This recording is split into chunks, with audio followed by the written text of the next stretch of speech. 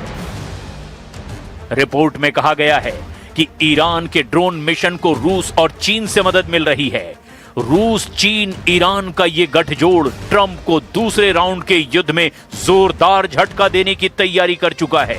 वहीं second round में Israel और तुर्की की सीधी टक्कर के आसार भी अब बन गए हैं। तुर्की को गाजा में सहायता पहुंचा रहे एक्टिविस्ट समूह से बदसलूकी बर्दाश्त नहीं हो रही।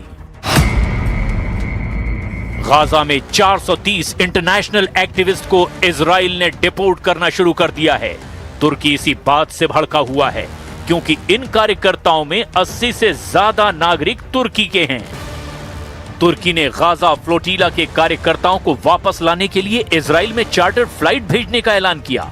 तुर्की ने यह कदम इजराइल के राष्ट्रीय सुरक्षा मंत्री इतामार बेन ग्विर के उस वीडियो को देखने के बाद उठाया जिसमें कथित तौर पर वो कार्यकर्ताओं से बदसलूकी करते देखे गए। तुर्की के राष्ट्रपति एर्दोआन ने गाजा फ्लोटीला पर इजराइल के एक्शन को डकैती और गुंडागर्दी कहा है।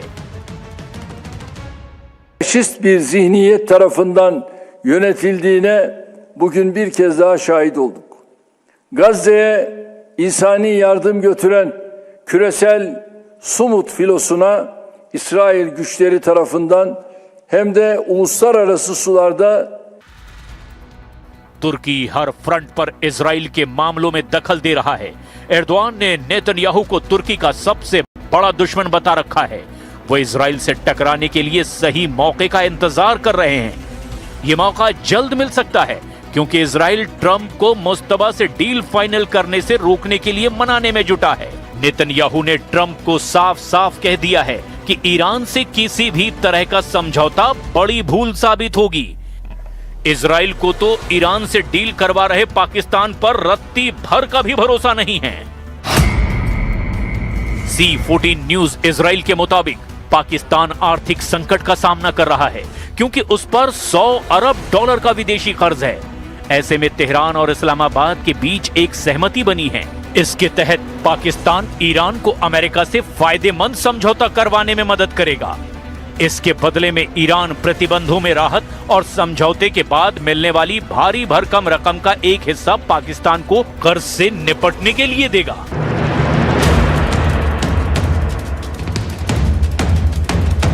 इजराइल ने आरोप लगाए हैं कि कर्जखोर पाकिस्तान किसी को भी ठग सकता है। ट्रंप को पाकिस्तान से सतर्क रहने की नसीहत देने के लिए नेतन्याहू खुद अमेरिका जाने की तैयारी कर रहे हैं। ट्रंप अगर इसके बाद भी ईरान से समझौता करते हैं तो नेतन्याहू अपनी अलग राह पकड़ लेंगे। वो राह युद्ध की है, जिससे तेहरान में तख्ता पलट मुमकिन हो सके, जिससे ईरान के एटमी खतरे को खत्म किया जा सके। मतलब इजराइल को दोबारा ईरान पर हमला बहुत भारी पड़ सकता है, खासकर तब जब अमेरिका उसके साथ नहीं होगा।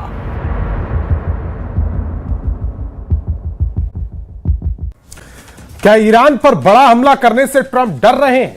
इस सवाल का जवाब पूरी दुनिया के विशेषज्ञ जानने में जुटे हैं, लेकिन इस बीच अमेरिकी एजेंसियों की एक रिपोर्ट ने साबित करना शुरू कर दिया है कि सीधी जंग में ईरान को हराना जरा भी आसान नहीं है, क्योंकि 39 दिनों की सीधी जंग में ईरान ने अमेरिका के 42 लड़ाकू विमानों को तबाह कर डाला, जिसमें सबसे एडवांस F-35 जेट्स भी शामिल हैं। अगर ये दावे सच हैं तो इसका मतलब साफ है कि अमेरिका को ईरान से डरना जरूरी है।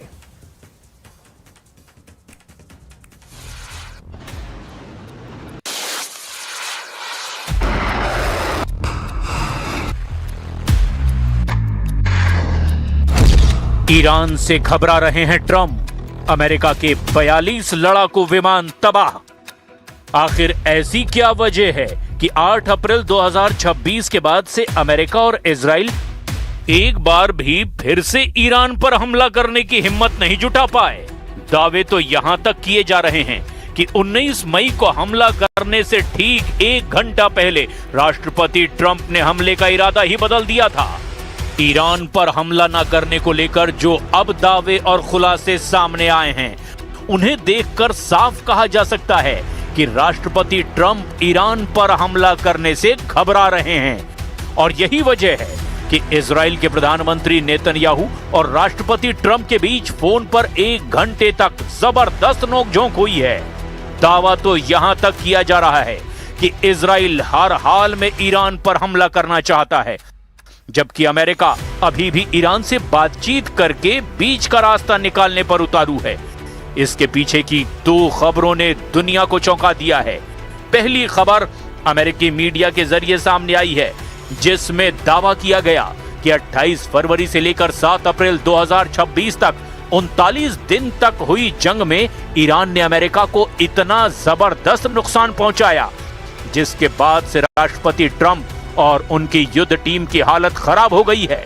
अब दूसरा दावा यह किया जा रहा है कि ईरान ने जिस तरह से खाड़ी में मौजूद अमेरिकी अड्डों और उनके सहयोगियों के ठिकानों को तबाह किया है, उससे अमेरिका और अरब देशों के होश उड़े हुए हैं। आप इसी बात से अंदाजा लगा सकते हैं कि इतिहास में पहली बार ईरान ने दावा किया कि उसने दुनिया के सबसे आधुनिक बेमिसाल फाइटर जेट F-35 को मार गिराया है, जिसके बारे में कोई सोच तक नहीं सकता था।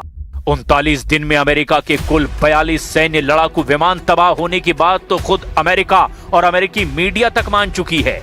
लेकिन अब एक बार फिर हालात तेजी से बदलते जा रहे हैं। हम शुरुआत करते हैं अमेरिकी लड़ाकू विमानों की उस तबाही से, जिसने पूरी दुनिया में हड़कंप मचा दिया है। अमेरिका के 42 लड़ाकू विमान तबाह, ईरान को हराना नामुमकिन। क्या ईरान ने वाकई अमेरिका और इजराइल की सैन्य ताकत का घमंड चकनाचूर कर दिया है?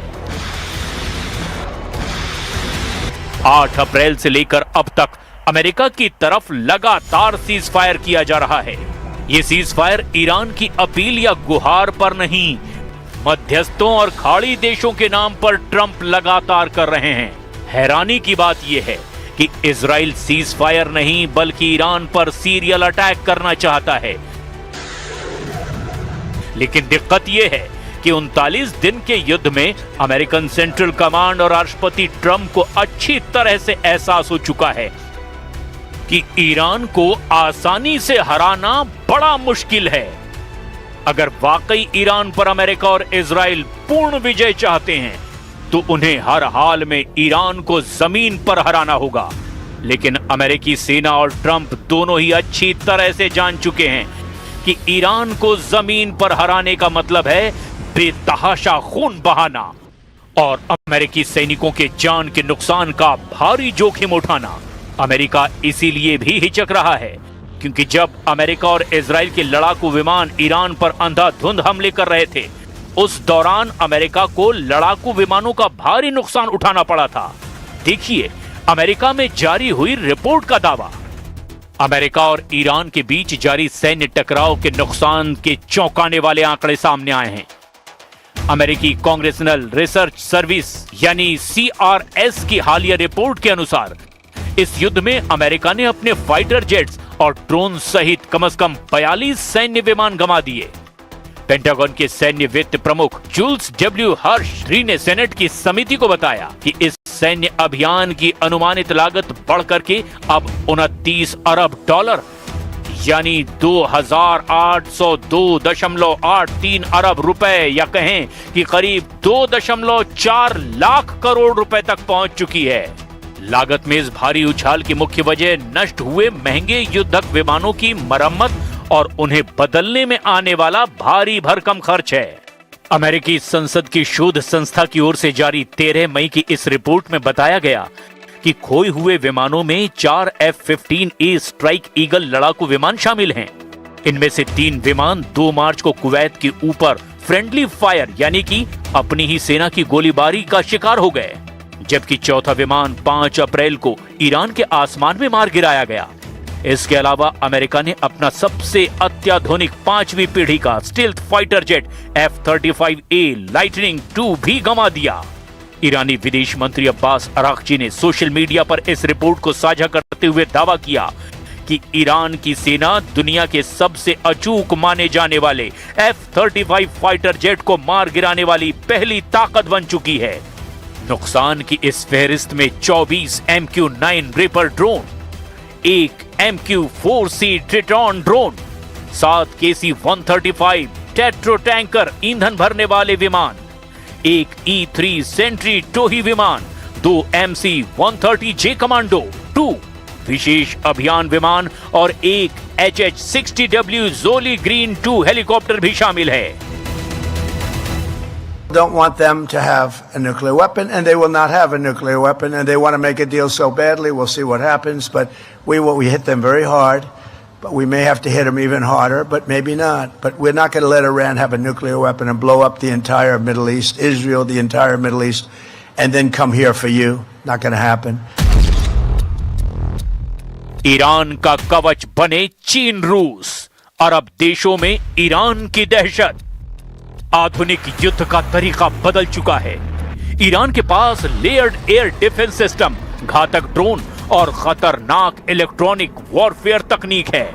अमेरिका ने सोचा था कि वो हवाई हमलों से ईरान को तुरंत घुटनों पर ले आएगा, लेकिन ईरान के काउंटर अटैक ने अमेरिका के महंगे और हाई वैल्यू मिलिट्री एसेट्स को निशाना बनाकर भारी आर्थिक और मानसिक चोट पहुंचाई। अमेरिकी राष्ट्रपति डोनाल्ड ट्रंप ने सोशल मीडिया और व्हाइट हाउस ब्रीफिंग में यह स्वीकार किया कि उन्होंने 19 मई को होने वाले एक बड़े अमेरिकी सैन्य हमले को ऐन वक्त पर टाल दिया। अब सवाल ये उठता है कि ईरान पर हमला करने से अब आखिर ट्रंप हिचक क्यों रहे हैं? इसके पीछे कई बड़े कारण बताए जा रहे हैं। सऊदी अरब, कतर और संयुक्त अरब अमीरात यानी UAE के नेताओं ने ट्रंप से सीधे बात करके इस हमले को कुछ दिनों के लिए रोकने की अपील की है।